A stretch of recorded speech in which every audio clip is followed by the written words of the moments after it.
again from the Gospel according to St. Mark, chapter 13, and read verses 33 through 37. மறுபடியுமாக மார்க்கின் எழுதின சுவிசேஷம் 13ஆம் அதிகாரம் 33ஆம் வசனத்திலிருந்து 37ஆம் வசனம் வரைக்கும் வாசிப்போம். அக்காலத்தை நீங்கள் அறியாதபடியால் எச்சரிக்கையாயிருங்கள், விழித்திருந்து ஜெபம் பண்ணுங்கள். ஒரு மனுஷன் தன் வீட்டை விட்டு பிரதேசத்துக்கு பிரயாணம் போக எத்தனிக்கும் போது தன் ஊழியக்காரருக்கு அதிகாரம் கொடுத்து அவனவனுக்கு தன் வேலையும் நியமித்து விழித்திருக்கும்படிக்கு காவல் காக்கிறவனுக்கு கற்பிப்பான். அப்படியே நீங்களும் விழித்திருங்கள். ஏனெனில் வீட்டஜமான் சாயங்காலத்திலோ நடுராத்திரியிலோ சேவல் கூவும் நேரத்திலோ காலையிலோ எப்பொழுது வருவான் என்று நீங்கள் அறியீர்கள். நீங்கள் நினையாத வேளையில் அவன் வந்து உங்களை தூங்குகிறவர்களாக கண்டுபிடியாதபடிக்கு விழித்திருங்கள். நான் உங்களுக்கு சொல்லுகிறதை எல்லாருக்கும் சொல்லுகிறேன், விழித்திருங்கள் என்றார். Take ye heed, watch and pray, for ye know not when the time is. For the Son of Man is as a man taking for a far journey, who left his house and gave authority to his servants, and to every man his work, and commanded the porter to watch.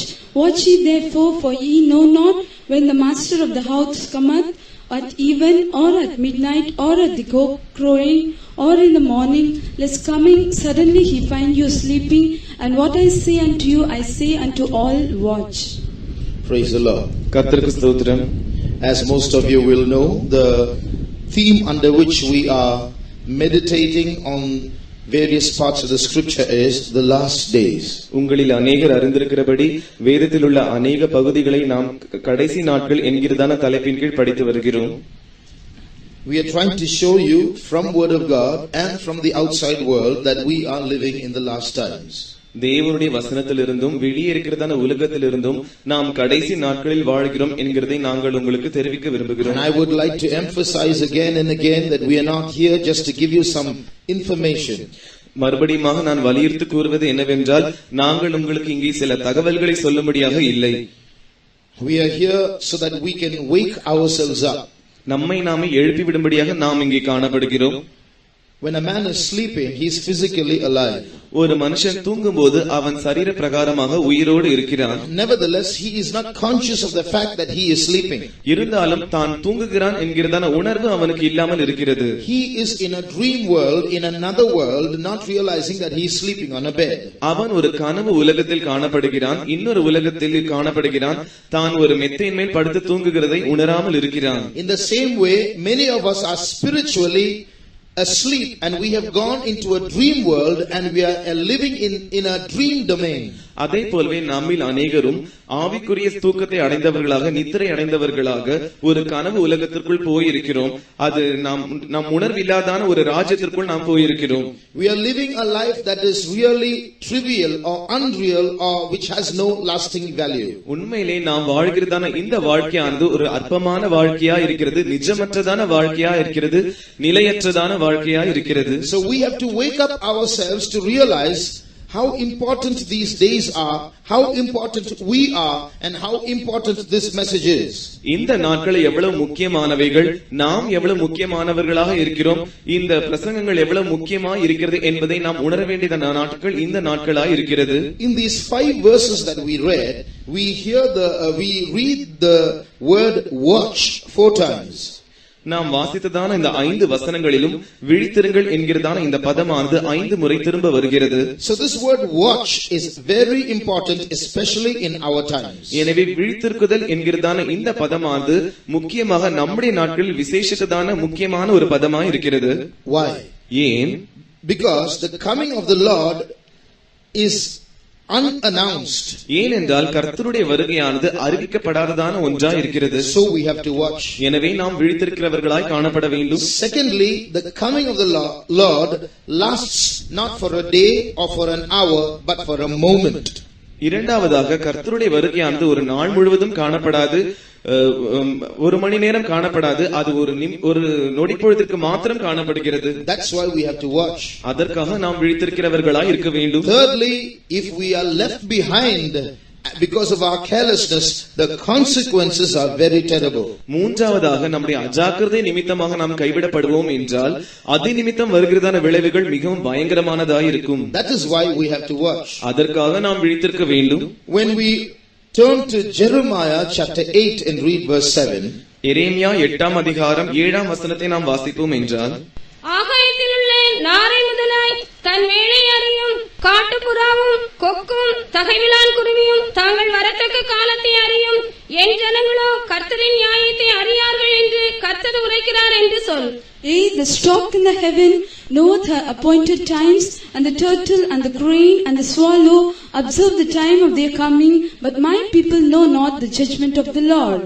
you know, there are some birds that migrate from one place to another in different parts of the year. பூமியின் பல்வேறு பகுதிகளில் காணப்படுகிறதான சில பறவைகள் பூமியின் ஒரு பகுதியிலிருந்து இன்னொரு பகுதிக்கு அவைகள் இடமாற்றம் செய்கின்றன. Some of them travel from one country to another, crossing thousands of kilometers. சில பறவைகள் ஒரு நாட்டிலிருந்து இன்னொரு நாட்டிற்கு ஆயிரக்கணக்கான கிலோமீட்டர் தூரத்தில் உள்ள அவ்வளவு தூரத்தை இடமாற்றம் செய்கின்றன. And those kinds of birds are what God is pointing to in this verse. அப்படிப்பட்ட வகையான பறவைகளை தான் கர்த்தர் இந்த வசனத்தில் குறிப்பிடுகிறார். These birds, some of them are known to rise up from their home country and migrate to another country at exactly the very same date every year.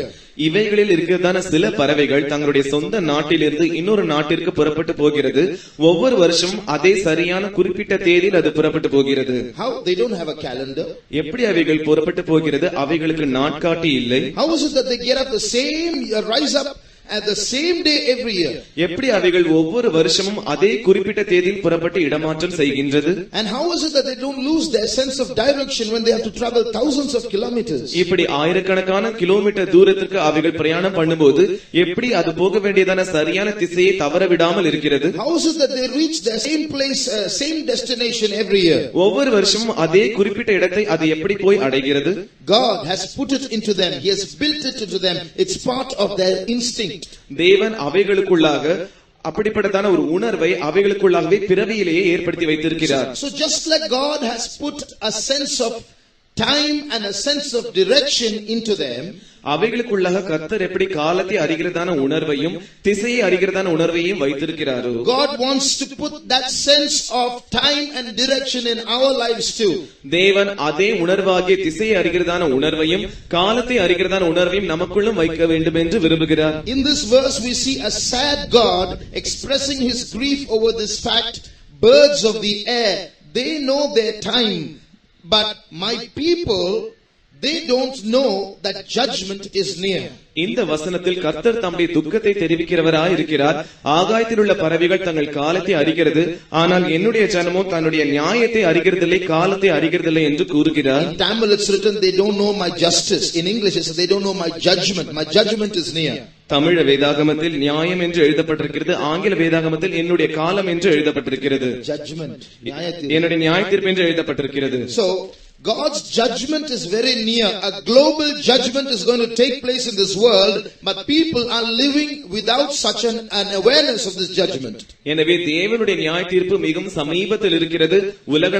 உலகளாவிய தேவனுடைய நியாயத்தீர்ப்பு வரப்போகிறது. ஆனால் தேவனுடைய ஜனங்களோ அந்த நியாயத்தீர்ப்பை பற்றி அறியாமல் இருக்கிறார்கள். Although Jesus is going to come suddenly, இயேசு திடீரென்று வருகிறவராய் இருந்தாலும் கூட, although it's going to be a split second coming, ஒரு நொடி பொழுதில் அவருடைய வருகை நேரமானது காணப்பட்டாலும் கூட, it is possible that we can go when he comes. அவர் வரும்போது நாம் போவது சாத்தியமான ஒரு காரியம். If you turn to 1 Thessalonians chapter 5, முதலாம் தெசலோனிக்கேயர் 5ஆம் அதிகாரத்துக்கு உங்கள் வேதங்களை திருப்புவீர்கள் என்றால், and read verses 4 and 5. 4ஆம் 5ஆம் வசனங்களை வாசிக்கும் போது, சகோதரரே, அந்த நாள் திருடனை போல உங்களை பிடித்துக் கொள்ளத்தக்கதாக நீங்கள் அந்தகாரத்தில் இருக்கிறவர்கள் அல்லவே. நீங்கள் எல்லாரும் வெளிச்சத்தின் பிள்ளைகளும் பகலின் பிள்ளைகளுமாயிருக்கிறீர்கள்.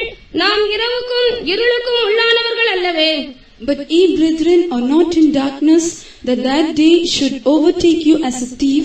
Ye are all the children of light and the children of the day. We are not of the night nor of darkness. So we have to wake up from sleep, எனவே நாம் நம்முடைய நித்திரையிலிருந்து எழும்ப வேண்டும், and we have to move from darkness to light. அந்தகாரத்திலிருந்து வெளிச்சத்திற்கு நாம் இடம்பெயர்ந்து வர வேண்டும். This verse says that if we live in the light, this day will not overtake us like a thief.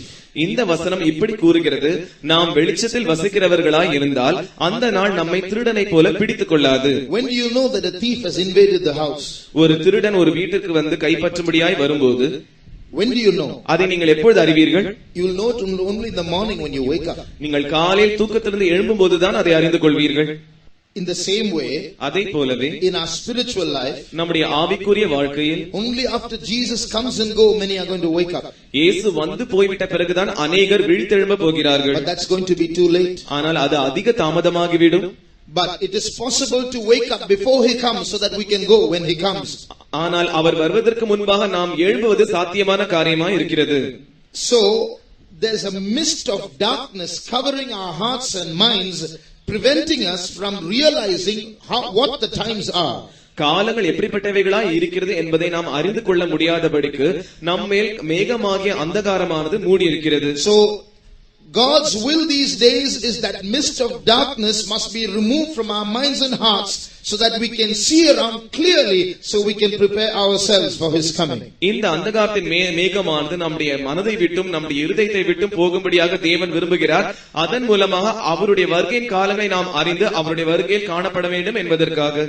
As we heard a little while ago, our pastor said that Jesus is going to come like a thief. சற்று நேரத்திற்கு முன்பாக நம்முடைய pastor அவர்கள் சொன்னதை போல இயேசுவானவர் திருடனை போல வரப்போகிறார். And he said that he is not going to come for old slippers or broken pots or doormats.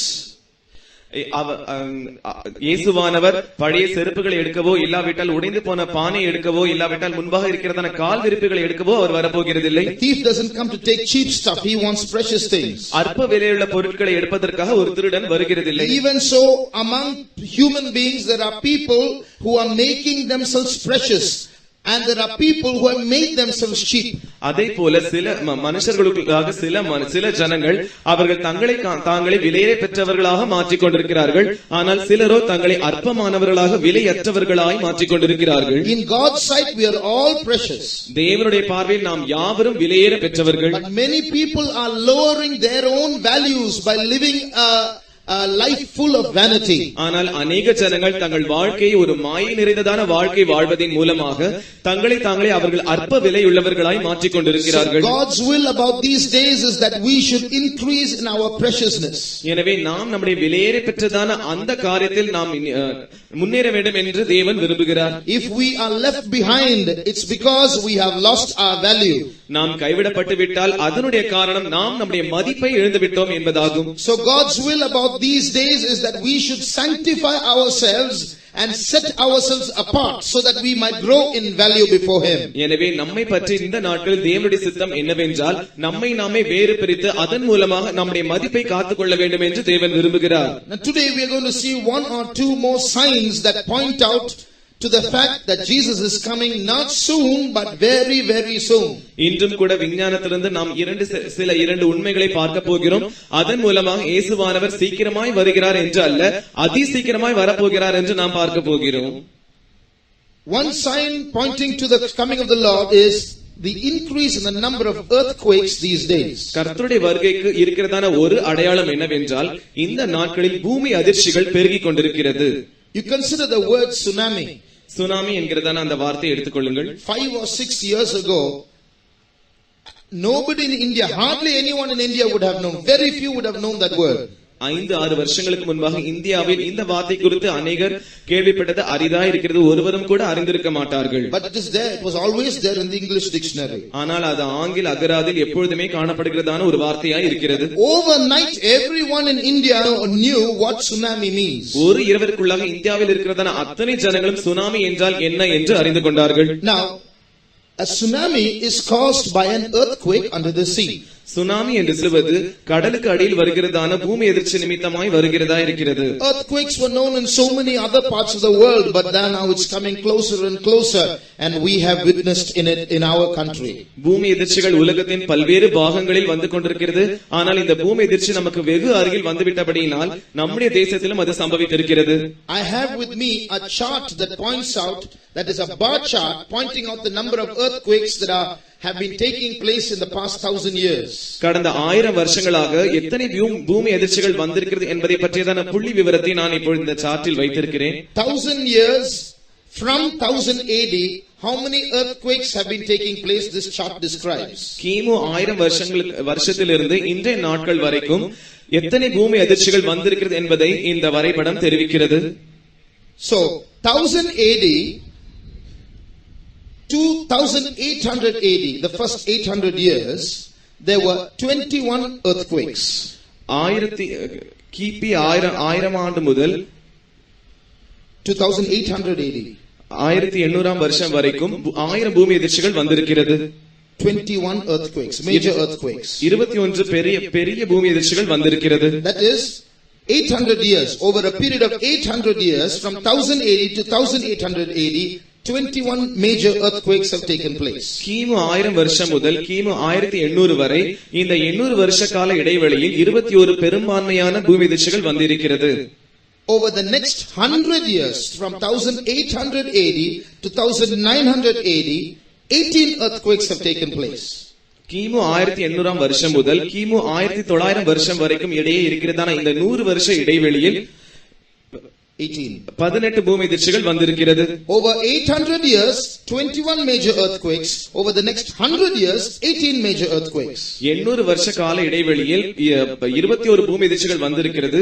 100 வருஷ கால இடைவெளியில் 18 பெரிய பூமி அதிர்ச்சிகள் வந்திருக்கிறது. Over the next 50 years, from 1900 to 1950, 33 major earthquakes have taken place. Over 50 years, 33 earthquakes. 1900 வருஷம் முதல் 1950 வருஷம் இடையே இருக்கிறதான இந்த 50 வருஷ கால இடைவெளியில் 33 பெரிய பூமி அதிர்ச்சிகள் வந்திருக்கிறது. So over 100 years, 1800 to 1900, 18 earthquakes. Over the next 50 years, 33 earthquakes. 100 வருஷமாக 18 பூமி அதிர்ச்சி வந்திருக்கிறது.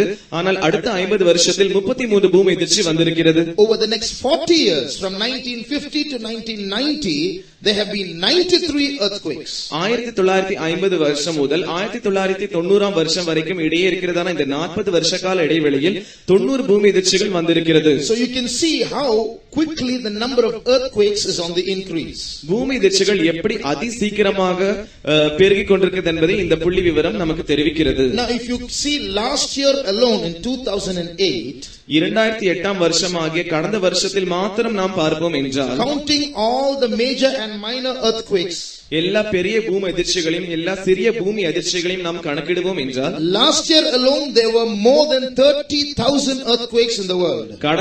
கடந்த வருஷம் மாத்திரம் 30,000 பூமி அதிர்ச்சிகளுக்கு மேலாய் வந்திருக்கிறது.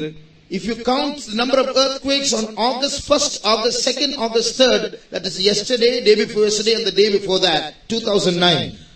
இந்த வருஷம் ஆகஸ்ட் 1ஆம் தேதி 2ஆம் தேதி 3ஆம் தேதி இந்த 3 நாட்களில் நாம் கணக்கிடுவோம் என்றால், that is the last 3 days, கடந்த 3 நாட்கள் நேற்று முந்தைய நாள் there were more than 80 earthquakes all over the world. முழு உலகத்திலும் 80 பூமி அதிர்ச்சிகள் வந்திருக்கிறது. More than 80 earthquakes. 80 பூமி அதிர்ச்சிகளுக்கு மேலாக. So you see, it's something is happening all over the world. முழு உலகத்திலும் ஏதோ ஒரு காரியம் சம்பவித்துக் கொண்டிருக்கிறது. 21 earthquakes over 800 years. Now you are getting earthquakes every day. 800 வருஷமாக 21 பூமி அதிர்ச்சிகள் தான் வந்திருக்கிறது. ஆனால் இன்றைய நாட்களிலோ ஒவ்வொரு நாளும் பூமி அதிர்ச்சி வருகிறது. What is happening to the world? உலகத்திற்கு என்ன சம்பவித்துக் கொண்டிருக்கிறது? Scientists say earthquakes are taking place because of stress release. The earth is under stress. So to release that stress, earthquakes take place. விஞ்ஞானிகள் பூமி அதிர்ச்சி ஏற்படுகிறதான காரணத்தை சொல்லுகிறார்கள். பூமியில் அதிகமாக அழுத்தம் ஏற்படுவது நிமித்தமாக அந்த அழுத்தத்தை வெளியே விடுவதற்காக இப்படி பூமி அதிர்ச்சிகள் வருகிறது. But what stress can the earth possibly go through? ஒரு இங்கே இந்த பூமிக்கு என்ன வகையான அழுத்தம் ஏற்படும்? Are there too many buildings here now? இப்பொழுது அநேக கட்டடங்கள் இருக்கிறது. No, are there too many buildings here now? இப்பொழுது இங்கே அநேக கட்டடங்கள் இருக்கிறதா? Are the buildings getting heavier and heavier on the earth, so the earth is getting unsteady? இந்த பூமியில் அநேக கட்டடங்கள் அதிக பாரமுள்ளதாய் மாறிக்கொண்டிருக்கிறபடியால் பூமியானது நிலையற்று போய் கொண்டிருக்கிறதா? All the bricks, all the cement, all the iron used to make these buildings are all taken from the earth. So it's not got from another planet to make the earth heavier. இந்த இவ்வளவு கட்டடங்களை கட்டுவதற்கு பயன்படுகிறதான அவ்வளவு சிமெண்டும் செங்கலும் மணலும் இதே பூமியிலிருந்து தான் எடுக்கப்பட்டிருக்கிறது, வேறு எந்த கிரகத்திலிருந்தும் எடுக்கப்படவில்லை. So the world can't get heavier because of these things. எனவே இந்த காரியங்களின் நிமித்தமாக பூமியானது பாரம் அடையாது. So what is the stress on the earth? எனவே பூமியில் ஏற்படுகிறதான அழுத்தம் தான் என்ன? The Bible has an explanation. அதற்கு வேதாகமம் விளக்கம் தருகிறது. Read Isaiah chapter 24 and verse 20. ஏசாயா 24ஆம் அதிகாரம் 20ஆம் வசனத்தை வாசியுங்கள். Isaiah 24:20. ஏசாயா 24ஆம் அதிகாரம் 20ஆம் வசனம். வெறித்தவனைப் போல தேசம் தள்ளாடி ஒரு குடிலை போல பெயர்த்து போடப்படும், அதன் பாதகம் அதன் மேல் பாரமாயிருக்கையால் அது விழுந்து போம், இனி எழுந்திராது. The earth shall reel to and fro like a drunkard, and shall be removed like a cottage, and the transgression thereof shall be heavy upon it, and it shall fall and not rise again. In Tamil it says it speaks about the land. In English it speaks about the earth. தமிழில் தேசம் என்று எழுதப்பட்டிருக்கிறது, ஆங்கிலத்தில் பூமி என்று எழுதப்பட்டிருக்கிறது. So the earth is going to reel to and fro like a drunkard because transgressions or sin is heavy upon the earth. பூமி மேல் பாதகமாகிய பாவமானது அதிகமாய் காணப்படுகிறதுனால் பூமியானது இங்கும் அங்குமாக தள்ளாட ஆரம்பிக்கிறது. From this we understand sin has a weight. இதிலிருந்து நாம் விளங்கிக் கொள்கிறது பாவத்திற்கு என்று ஒரு எடை இருக்கிறது. It's a weight that cannot be measured here on earth, but heaven measures that weight. அந்த பாவத்தின் எடையை பூமியினால் அளக்க முடியாது, ஆனால் பரலோகம் அதை அளந்து பார்க்கிறது. And in some mysterious way, this weight of sin, as it increases, is having an impact physically on earth itself. இந்த பாவத்தின் எடையானது ஏதோ ஒரு மர்மமான முறையில் இந்த பூமியின் மேல் தாக்கத்தை செலுத்துகிறது. So as sin increases, the earth gets more and more unsteady. It starts reeling to and fro like a drunkard. எனவே பாவமானது எந்த அளவுக்கு பெருகுகிறதோ அந்த அளவுக்கு பூமியானது இங்கும் அங்குமாக தள்ளாட ஆரம்பிக்கிறது. That's what this verse is saying. அதைதான் இந்த வசனம் கூறுகிறது. Now the biggest earthquake in the history of man is yet to come, the Bible prophesies. மனுஷனுடைய சரித்திரத்திலேயே மிகப்பெரிய பூமி அதிர்ச்சி இனிமேல் தான் வரப்போகிறது என்று வேதம் தீர்க்கதரிசனமாய் உரைக்கிறது. If you read Revelation chapter 16, வெளிப்படுத்தல் 16ஆம் அதிகாரத்தில் நாம் வாசிப்போம் என்றால், and read verses 18 and 20. 18ஆம் வசனத்தையும் 20ஆம் வசனத்தையும் வாசிப்போம். சத்தங்களும் இடி முழக்கங்களும் மின்னல்களும் உண்டாயின, பூமி மிகவும் அதிர்ந்தது. பூமியின் மேல் மனுஷர்கள் உண்டான நாள் முதற்கொண்டு அப்படிப்பட்ட பெரிய அதிர்ச்சி உண்டானதில்லை. தீவுகள் யாவும் அகன்று போயின, பர்வதங்கள் காணப்படாமற் போயின. And there were voices and thunders and lightnings, and there was a great earthquake, such as was not since men were upon the earth, so mighty an earthquake and so great. And the great city was divided into 3 parts, and the cities of the nations fell, verse 20. And every island fled away, and the mountains were not found. What's written here? இங்கே என்ன எழுதப்பட்டிருக்கிறது? When this earthquake strikes in a few years' time, இன்னும் சில வருஷங்களில் இப்படிப்பட்டதான இந்த பூமி அதிர்ச்சி வரும்போது, this earthquake is going to happen. As I told you yesterday, one man is going to rule the world. He's going to be a beastly man. He's going to be possessed with demons within him. And when he rules the world, this earth will quake so violently as it has never quaked before in the history of man. நான் நேற்று உங்களுக்கு சொன்னதை போல இந்த முழு பூமியானது ஒரே மனுஷனால் ஆட்சி செய்யப்பட போகிறது. அந்த மனுஷன் மிருகத்தனம் வாய்ந்ததான மிருகமாய் இருப்பான். அவன் முற்றிலும் பிசாசுகளினால் நிறைந்திருப்பான். அப்படிப்பட்டதான கொடூரமான மனுஷன் இந்த பூமியை ஆட்சி செய்யும் போது இந்த பூமியானது இதற்கு முன்பு ஒருபோதும் குலுங்காத அளவிற்கு குலுங்க போகிறது. In the history of man. மனுஷனுடைய சரித்திரத்திலேயே.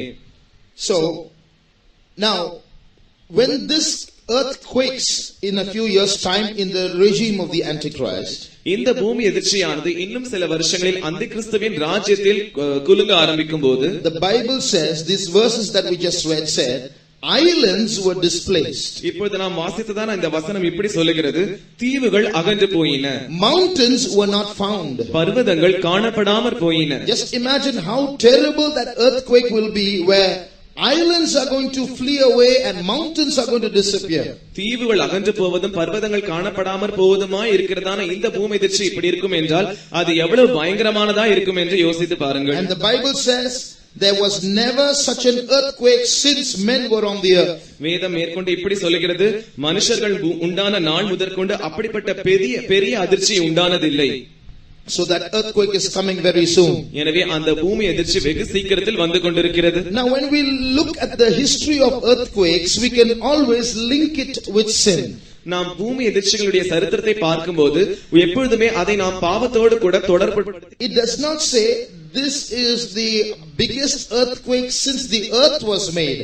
It's the biggest earthquake since men were on earth. இந்த வசனம் இப்படி கூறுகிறது, பூமி உண்டான நாள் முதற்கொண்டு இப்படிப்பட்ட பெரிய அதிர்ச்சி உண்டானதில்லை என்று கூறாமல், மனுஷர்கள் உண்டான நாள் முதற்கொண்டு இப்படிப்பட்ட பெரிய அதிர்ச்சி உண்டானதில்லை என்று கூறுகிறது. The earth was made before man. பூமியானது மனுஷனுக்கு முன்பாகவே உருவாக்கப்பட்டு விட்டது. The Bible says for a period angels were living on earth. வேதம் சொல்லுகிறது ஒரு குறிப்பிட்ட காலத்திற்கு பூமியில் தூதர்கள் வாழ்ந்து கொண்டிருந்தார்கள் என்று. So but this earthquake is the biggest since men were upon the earth. ஆனால் இந்த பூமி எதிர்ச்சியானது மனுஷர்கள் உண்டான நாள் முதற்கொண்டு பெரிய பூமி எதிர்ச்சியாய் காணப்படுகிறது. This gives an indication that it is possible that there was a worse earthquake than this that's going to happen before men came on earth. இந்த வசனமானது மனுஷர்கள் பூமியில் உண்டானதற்கு முன்பாகவே ஒரு பெரிய பூமி எதிர்ச்சி வந்திருக்கிறது என்பதற்கு ஒரு அடையாளமாய் கூறுகிறது. When could that have happened? அது எப்பொழுது சம்பவித்திருக்கும்? When the angels fell. தூதர்கள் விழுந்தபோது. That's how the earth became without form and void. இப்படிதான் பூமியானது ஒழுங்கின்மையும் வெறுமையுமாய் மாறினது. So when the angels sinned, the earth protested by quaking. எனவே தூதர்கள் பாவம் செய்தபோது பூமி அதற்கு எதிர்ப்பு காட்டும்படியாக குலுங்கினது. The transgression was so heavy then the earth shook with violent shaking. It lost its shape. அவர்கள் மீறுதல் பெரிய பாதகமாய் காணப்பட்டபடியினால் பூமியானது மிகவும் பயங்கரமாக குலுங்கி தன்னுடைய உருவத்தையே அது இழந்துவிட்டது. Now in these days as sin is increasing in the earthquake is proportionately increasing. இந்த நாட்களில் பாவமானது எந்த அளவுக்கு பெருகுகிறதோ அதே அளவுக்கு பூமி எதிர்ச்சிகளும் பெருகிக் கொண்டிருக்கின்றன. And in a few years time as the devil incarnate rules this world, a bigger earthquake is in store. இன்னும் சில வருஷங்களில் சாவே இல்லாததான அந்த பிசாசானவன், devil incarnate means devil in the flesh. பிசாசானவன் அவதாரம் எடுத்தவனாய் இந்த பூமியில் வரும்போது ஒரு மிகப்பெரிய பூமி எதிர்ச்சி வரப்போகிறது. So you see, wherever there is sin increasing, earthquakes are increasing. எனவே பாவம் எங்கே எல்லாம் பெருகுகிறதோ அங்கே எல்லாம் பூமி எதிர்ச்சிகளும் பெருகுகிறது. So this also shows that these are the last days. இவைகளும் கூட இது கடைசி நாட்கள் என்பதை தெரிவிக்கிறது. Jesus himself said, in the days of the coming of the Son of Man, earthquakes will take place. மனுஷகுமாரனுடைய நாட்களில் பூமி எதிர்ச்சிகள் உண்டாகும் என்று இயேசு தாமே கூறியிருக்கிறார். In the same scripture portion that we read in Mark chapter 13, mark 13ஆம் அதிகாரத்தில் வாசித்ததான அதே வேத பகுதியில் you will read in verse 8 that in those days earthquakes will take place in diverse places. 8ஆம் வசனத்தில் பல இடங்களில் பூமி எதிர்ச்சிகள் உண்டாகும் என்று நாம் வாசிக்கிறோம். And Jesus was pointing this as a sign that he is going to come in those days. அந்த நாட்களில் இயேசு வரப்போகிறார் என்று அவர் அடையாளமாக இந்த பூமி எதிர்ச்சியை கூறுகிறார். And we see that the reason for these earthquakes is increase in sin. இந்த பூமி எதிர்ச்சிகள் பெருகுகிறதான காரணம் என்னவென்றால் பாவம் என்று நாம் பார்க்கிறோம். Now men are becoming more and more sinful in these days. இந்த நாட்களில் மனுஷர்கள் அதிகமாக பாவம் உள்ளவர்களாய் மாறிக்கொண்டிருக்கிறார்கள். What was called sin some years ago is called fashion today. ஒரு சில வருஷங்களுக்கு முன்பாக பாவம் என்று எது அழைக்கப்பட்டதோ இன்றைய நாட்களில் அது ஆடம்பரம் என்று அழைக்கப்படுகிறது. Sin has become part of people's lifestyle. இன்று மனுஷனுடைய வாழ்க்கை முறையில் பாவமானது ஒரு பகுதியாகவே மாறிவிட்டது. What people would look at and put their hands to their mouth, what was so abominable a few years ago, has become a reason to show off. ஒரு சில வருஷங்களுக்கு முன்பாக ஜனங்கள் எதை கண்டு அது மிகவும் அருவருப்பாய் இருக்கிறது என்ற நிமித்தமாக தங்கள் கையினால் வாயை மூடிக்கொண்டார்களோ அந்த காரியமானது இந்த நாட்களில் வெளியே காட்டிக்கொள்ளக்கூடியதான ஒரு அழகு வாய்ந்ததான காரியம் என்று காணப்படுகிறது. What was called abnormal psychology in textbooks in recent years has now been lifted from that portion and has now been inserted into normal psychology. கடந்த சில வருஷங்களுக்கு முன்பாக அசாதாரணமான மனோதத்துவம் என்று பள்ளி புத்தகங்களில் எது இருந்ததோ இந்த நாட்களில் அவைகள் எடுக்கப்பட்டு அவைகள் இயல்பான சாதாரணமான தத்துவம் என்று அழைக்கப்படுகிறது. A few years ago homosexuality was studied under abnormal psychology. சில வருஷங்களுக்கு முன்பாக ஓரின சேர்க்கையானது அசாதாரணமான மனோதத்துவம் என்கிறதான தலைப்பின் கீழ் வைத்து படிக்கப்பட்டது. But today they have shifted it from there. It's not abnormal, it's normal. ஆனால் இன்றோ அவைகளை எடுத்துவிட்டு அது அசாதாரணம் அல்ல, சாதாரணமான விஷயம்தான் என்று மாற்றப்பட்டு விட்டது. They call it hormonal imbalance. அவர்கள் இதை சமச்சீரற்றதான ஹார்மோன் செலுத்தல் என்று அழைக்கிறார்கள். So the physical condition of the body is changing. That's why they are like that. It's not sin. அவர்கள் உடல் ரீதியாக ஏற்படுகிறதான மாற்றத்தை நிமித்தமாக தான் இப்படி காணப்படுகிறார்கள். எனவே இப்படி செய்வது ஒரு பாவம் அல்ல என்று அவர்கள் கூறுகிறார்கள். In some countries abroad, 5-year-old children are being taught saying, who said that only men have to get married to men have to get married to women? It's also possible that men and men can live together and women can live together. So while you are a child, we'll give you the options. When you grow up, you make your choice. Don't allow others to force you that men should get married only to women. சில வெளி தேசங்களில் 5 வயதே நிரம்பினதான குழந்தைகளுக்கு இப்படிப்பட்டதான காரியங்கள் கற்பிக்கப்படுகின்றது. யார் உங்களுக்கு சொன்னது ஒரு மனிதன் ஒரு ஆண் ஒரு பெண்ணை தான் விவாகம் பண்ண வேண்டும் என்று உங்களுக்கு யார் சொன்னது? ஒரு ஆண் ஆணோடும் வாழலாம், ஒரு பெண் பெண்ணோடும் வாழலாம். தேர்ந்தெடுப்பது உங்களுடைய பகுதியா இருக்கிறது. ஒருவரும் உங்களை பலவந்தம் பண்ண நீங்கள் இடம் கொடுக்க வேண்டாம். உங்களுக்கு எது விருப்பமா இருக்கிறதோ அதையே நீங்கள் தேர்ந்தெடுக்க வேண்டும் என்று அவர்களுக்கு கற்பிக்கப்படுகிறது. So when you grow up, you must make your free choice. That's why we are educating you about this now. எனவே நீங்கள் வளரும் போது நீங்கள் தம்மை சுயாதீனமாக தேர்ந்தெடுத்துக் கொள்ள வேண்டும். அதற்காக தான் இப்பொழுதே நாங்கள் உங்களுக்கு அதை சொல்லி தருகிறோம். That is sin spreading, that sin justifying itself. இது பாவத்தை நியாயப்படுத்துவதாய் இருக்கிறது. Society has become a permissive society. What was sin a few years ago is now okay. That's okay. That's called permissive society. சமுதாயமானது எல்லாவற்றையும் ஒத்துக்கொண்டு ஆம் என்று கூறுகிறதான சமுதாயமாய் மாறிக்கொண்டிருக்கிறது. ஒரு காலத்தில் சமுதாயம் எதை வேண்டாம் என்று வெறுத்ததோ, இன்றைய நாட்களில் சமுதாயம் எல்லா காரியங்களும் ஏற்றுக்கொள்ளக்கூடியதான சமுதாயமாய் மாறி இருக்கிறது. In 1859, Charles Darwin wrote a book called The Origin of Species. 1859ஆம் ஆண்டு சார்ல்ஸ் டார்வின் என்கிறதான ஒரு மனுஷன் சிருஷ்டிகளின் தோற்றம் என்கிறதான புத்தகத்தை குறித்து எழுதினான். That is, he was explaining how man could have evolved from the monkey. எப்படி மனுஷன் ஒரு குரங்கிலிருந்து வந்திருப்பான் என்று அவன் எழுதியிருந்தான். Now nobody knew that for 100 years. 100 வருஷங்களாக ஒருவரும் அதை அறியாமல் இருந்தார்கள். But after 100 years, in celebration of the 100th year of that book in 1959, 100 years later, some prejudiced scientists who said, no, this is what we have to teach everyone, put it into the textbooks. அந்த 1959ஆம் ஆண்டு, அதாவது அவர் புத்தகம் எழுதினதான 100 ஆண்டுகள் கழித்து அந்த 100ஆண்டு விழாவை கொண்டாடும்படியாக சில அநியாயமான விஞ்ஞானிகள் இந்த காரியங்கள் உண்மையானவைகள் என்று கூறி அவைகளை பாட புத்தகங்களில் திணித்தார்கள். Till today it's called theory of evolution. இன்று வரைக்கும் அது பரிணாம கோட்பாடு என்று அழைக்கப்படுகிறது. Theory means it could have happened this way. There's no proof. எழுத்தியல் என்று சொல்லும்போது அது ஒருவேளை எப்படி சம்பவித்திருக்கலாம் என்று கூறுகிறது. அது அத்தாட்சியாய் கூறப்படுகிறது அல்ல. But they are learning the theory of evolution as though that is how it happened and they're writing exams for it. ஆனால் அவர்கள் அந்த பரிணாம கோட்பாட்டை எழுத்தியலாக கற்றுக்கொண்டிருக்கிறார்கள். அதை அவர்கள் தேர்வாகவும் எழுதுகிறார்கள்.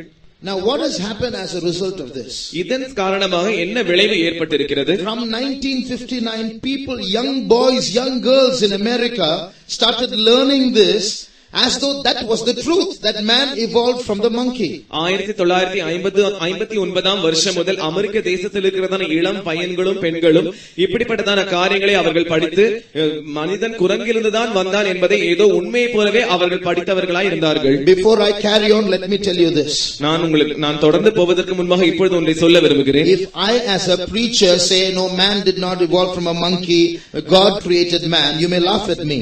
ஒரு பிரசங்கியாராய் நான் இருந்து கொண்டு மனுஷன் குரங்கிலிருந்து வரவில்லை, தேவன் தான் மனுஷனை உண்டாக்கினார் என்று சொன்னால் நீங்கள் என்னை பார்த்து சிரிக்கலாம். Because you are more likely to believe in a scientist rather than a preacher, isn't it? ஏனென்றால் ஒரு பிரசங்கியாரை நம்புவதை காட்டிலும் விஞ்ஞானிகளை தான் நீங்கள் அதிகமாய் நம்புகிறவர்களாய் இருக்கிறீர்கள். But let me tell you, in America itself, 55% of the scientists do not believe in evolution. ஆனால் அமெரிக்க தேசத்திலே 55% விஞ்ஞானிகள் இந்த பரிணாம கோட்பாட்டை நம்புகிறதில்லை. But the remaining 45%, some of them were very influential enough to force this doctrine or this theory into the textbooks. ஆனால் மீதமுள்ள 45% விஞ்ஞானிகள் மிகவும் செல்வாக்கு படைத்தவர்களாய் இருக்கிறபடியால் அந்த செல்வாக்கு நிமித்தமாக இந்த பரிணாம கோட்பாட்டை பாட புத்தகங்களில் திணித்திருக்கிறார்கள். So young people started learning that. எனவே இளம் ஜனங்கள் இதை படிக்க ஆரம்பித்தார்கள். சொன்னார்கள். So what was the conclusion? எனவே இதனுடைய முடிவு என்னவா இருந்தது? Oh, so God did not make us. இப்படியாக இருக்கும் என்றால் அப்பொழுது தேவன் நம்மை உண்டாக்கவில்லையா? We just came like that. நாம் இப்படிதான் வந்து விட்டோமா? That means we are just accidental appearances on the earth. அதனுடைய அர்த்தம் என்னவென்றால் நாம் தற்செயலாக இந்த பூமியில் தோன்றிவிட்டோமா? Which means if there's no God. இப்படியாக இதனுடைய அர்த்தம் இருக்கும் என்றால் தேவன் இல்லையா? It means we can live as we like. இப்படி இருக்கும் என்றால் நாம் நம்முடைய இஷ்டத்திற்கு வாழ்ந்து விடலாமா? So from 1959 this was being taught into the to the youngsters. எனவே 1959ஆம் வருஷம் முதல் இது இளம் தலைமுறையினருக்கு கற்றுக் கொடுக்கப்பட்டது. Listen now. இப்பொழுது கவனியுங்கள். 4 years later in 1963 4 வருஷங்கள் கழித்து 1963ஆம் வருஷம் government issued an order that in no school prayer should be made. அரசாங்கமானது ஒரு சட்டத்தை பிறப்பித்தது, எந்த பள்ளியிலும் ஜெபம் செய்யக்கூடாது. Prayer was removed from American schools from 1963. 1963ஆம் வருஷத்திலிருந்து அமெரிக்க பள்ளிகளில் ஜெபமானது அகற்றப்பட்டது. From that year onwards அந்த வருஷம் முதற்கொண்டு violence started increasing. பயங்கரவாதம் அதிகரிக்க ஆரம்பித்தது. Drug addiction started increasing. போதை மருந்துகளை உட்கொள்ளுதல் அதிகமானது. Teenage sex started increasing. பருவத்தினருடைய பாலியல் விஷயங்கள் அதிகமானது. Teenage suicide started increasing. பருவத்தினருடைய தற்கொலைகள் அதிகமானது. So you see how from the moment this new teaching that man evolved from the monkey and God did not make man came inside like science, and from the time prayer was removed, sin started increasing graphically. தேவன் மனுஷனை உண்டாக்கவில்லை என்றும் மனுஷன் குரங்கிலிருந்து வந்தான் என்றும் இந்த பரிணாம கோட்பாடு எப்பொழுது அந்த தேசத்தில் புகுத்தப்பட்ட அந்த நிமிஷத்திலிருந்து பாவமானது தொடர்ந்து அது அதிகரிக்க ஆரம்பித்தது. Today many of these western countries are full of sin. இன்று अनेक மேற்கத்திய நாடுகள் பாவத்தினால் நிறைந்திருக்கிறது. Everyone can commit sin, it's just part of normal life. It's not sin anymore for them. யார் வேண்டுமானாலும் பாவம் செய்து கொள்ளலாம், அது அவர்கள் வாழ்க்கையின் பகுதியாக இருக்கிறது. மனுஷன் பாவம் செய்வதில் தவறு இல்லை. It's not sin anymore for them. அவர்களை பொறுத்தவரையில் அது பாவமே இல்லை. But remember, man might change the rules. Society might change the rules. Even the courts and the governments can change the rules, but God's rules are still the same. And when He judges us, He will judge us by His rules and not by anyone else's rules. ஆனால் நீங்கள் நினைவில் கொள்ள வேண்டிய விஷயம் என்னவென்றால், ஒருவேளை மனுஷன் சட்டங்களை மாற்றலாம், சமுதாயம் சட்டங்களை மாற்றலாம், அரசாங்கம் சட்டங்களை மாற்றலாம், நீதிமன்றங்கள் சட்டங்களை மாற்றலாம், ஆனால் தேவன் ஒருபோதும் தம்முடைய சட்டத்தை மாற்றிக்கொள்ள மாட்டார். தம்முடைய நியாயத்தின்படியே அவர் மனுஷனை நியாயம் தீர்ப்பார். Listen to what happened to a church some years ago in a church. சில வருஷங்களுக்கு முன்பாக ஒரு சபையில் சம்பவித்ததான காரியத்தை கவனியுங்கள். People who are called followers of Jesus Christ, people who call themselves Christians, are themselves living an abominable life. இயேசுவை பின்பற்றுகிறோம் என்று தங்களை தாங்களே அழைத்துக் கொண்டதான ஜனங்கள், கிறிஸ்தவர்கள் என்று தங்களை அழைத்துக் கொண்டதான ஜனங்களே ஒரு அருவருப்பான வாழ்க்கையை செய்கிறவர்களாய் இருந்தார்கள். A child dedication service was going on in a church. ஒரு குழந்தை பிரதிஷ்டையானது ஒரு சபையில் நடந்து கொண்டிருந்தது. The child was being dedicated by a priest, not a man but a woman. அந்த தேவாலயத்தில் அந்த குழந்தை பிரதிஷ்டையானது ஒரு அந்த போதகரினால் செய்யப்பட்டது. ஆனால் அந்த போதகர் ஒரு பெண்ணாய் இருந்தார். When the child was being dedicated, they have godfathers and godmothers. ஒரு குழந்தை பிரதிஷ்டை செய்யப்படும் போது அதற்கு ஞான தகப்பனும் ஞான தாயும் உண்டு. The whole crowd was, a group of people dressed like football fans in shorts and in shoes. They were just sitting around in the church as though they were sitting in a football stadium. அங்கே வந்திருந்ததான அத்தனை ஜனங்களும் கால்பந்து மைதானத்தில் காணப்படுகிறதான ரசிகைகளைப் போல அவர்கள் வந்திருந்தார்கள். ஏதோ கால்பந்து அரங்கத்தில் உட்கார்ந்ததைப் போல அவர்கள் உட்கார்ந்திருந்தார்கள். The godfather had hair only in the center. He was shaven on both sides. அங்கே இருந்ததான அந்த ஞான தகப்பனுக்கு தலையில் நடுமத்தியில் மாத்திரம்தான் முடி இருந்தது. இந்த பக்கமும் அந்த பக்கமும் தன் தலையை மொட்டையாக சிரைத்திருந்தான். The godmother had a ring on her upper lip. அந்த குழந்தையினுடைய ஞான தாய் தன்னுடைய உதட்டில் ஒரு வளையத்தை மாட்டியிருந்தாள். This is godfather, godmother. Just imagine how the child is going to grow. இதுதான் ஞான தாயும் ஞான தகப்பனும் இருந்ததான நிலவரம். அப்படி இருக்கும் என்றால் அவர்கள் குழந்தை என்ன நிலவரத்தில் வளரும் என்று யோசித்து பாருங்கள். The father of the child, அந்த குழந்தையினுடைய தகப்பன், was 14 years old. 14 வயது நிரம்பியவன். The mother of the child was 12 years old. அந்த குழந்தையின் தாய்க்கு 12 வயது. Both of them were not married. அவர்கள் இரண்டு பேரும் விவாகம் பண்ணிக்கொள்ளவில்லை. But the child dedication is taking place in a church. ஆனால் குழந்தையின் பிரதிஷ்டையானது தேவாலயத்தில் நடந்தது. This is sin increasing in the world. இப்படித்தான் பாவமானது உலகத்தில் பெருகிக் கொண்டிருக்கிறது. No wonder the earth is shaking violently. எனவே பூமியானது அதிக பயங்கரமாக குலுங்குவதில் எந்த ஆச்சரியமும் இல்லை. Today western countries are outwardly sinful. India is inwardly sinful. இன்று மேற்கத்திய நாடுகளில் பாவமானது வெளிப்பிரகாரமாக பெருகிக் கொண்டிருக்கிறது. இந்திய தேசத்தில் பாவமானது உள்ளேயே ரகசியமாக பெருகிக் கொண்டிருக்கிறது. The western world is shamefully sinful. India is hypocritically sinful. மேற்கத்திய நாடுகள் வெட்கப்படும் தக்க விதத்தில் அவமானமாக பாவத்தை பெருக்கிக் கொண்டிருக்கிறது. ஆனால் இந்திய தேசத்தில் பாவமானது அந்தரங்கத்தில் பெருகிக் கொண்டிருக்கிறது, மாயமாலமாக பெருகிக் கொண்டிருக்கிறது. Brother, sister, you know it. It's there in your school, it's there in your college, it's there in your workplace, it's there on the roads. Secretly, but surely sin is increasing even in India. சகோதரனே சகோதரி, நீங்களே நன்றாய் அறிந்திருக்கிறீர்கள், அந்த பாவமானது உங்கள் பள்ளிகளில் காணப்படுகிறது, உங்கள் கல்லூரிகளில் காணப்படுகிறது, நீங்கள் வேலை செய்கிறதான இடங்களில் காணப்படுகிறது, சாலைகளில் காணப்படுகிறது. ஆனால் பாவமானது ரகசியமாய் செய்யப்பட்டாலும் பாவம் நடைபெறுவது நிச்சயமாய் இருக்கிறது. Sin is so dangerous because it can take you to hell and yet it is irresistibly attractive. பாவமானது மிகவும் ஆபத்தாய் இருக்கிறது, மிகவும் அபாயகரமாய் இருக்கிறது. ஆனாலும் பாவமானது நம்மை நரகத்திற்கு கொண்டு போகக்கூடியதா இருந்தாலும் அது எதிர்க்கக்கூடாத அளவுக்கு பாவம் வசீகரமாய் காணப்படுகிறது. That is why we have to resist it. அதற்காக தான் நாம் பாவத்தை எதிர்க்கிறவர்களாய் இருக்க வேண்டும். We are going to spend a few minutes resisting sin. பாவத்தை எதிர்க்கிறதற்காக நாம் சில நிமிஷங்களை செலவிட போகிறோம்.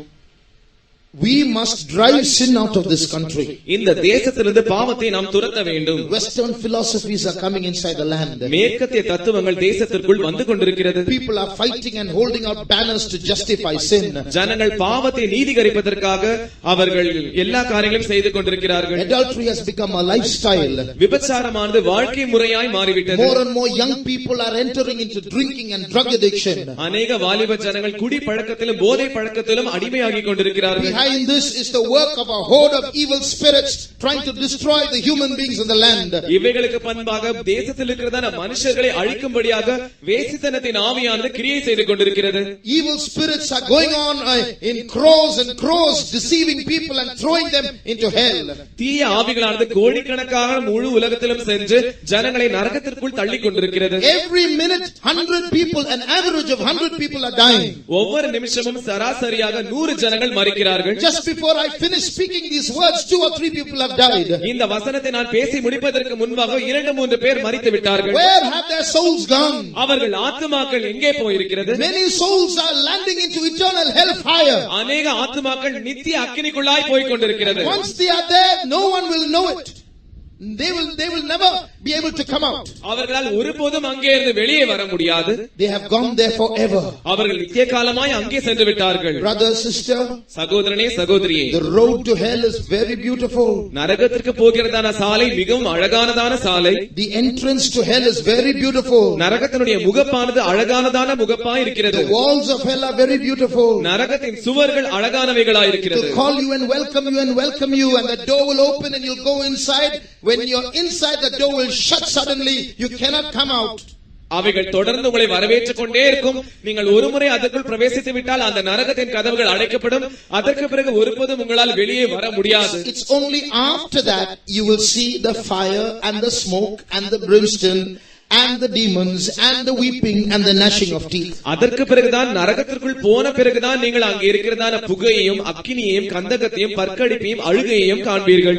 Every sin sowed into this world is not here by accident. It's been designed and sent from hell into this world. இந்த உலகத்தில் விதைக்கப்படுகிறதான ஒவ்வொரு பாவமும் தற்செயலாய் வருகிறதில்லை. ஆனால் அவைகள் நரகத்துக்குள் வடிவமைக்கப்பட்டு தீர்மானிக்கப்பட்டு இங்கே வரப்படுகிறது. You know, brother, you know, sister, that sin is tugging even at your soul.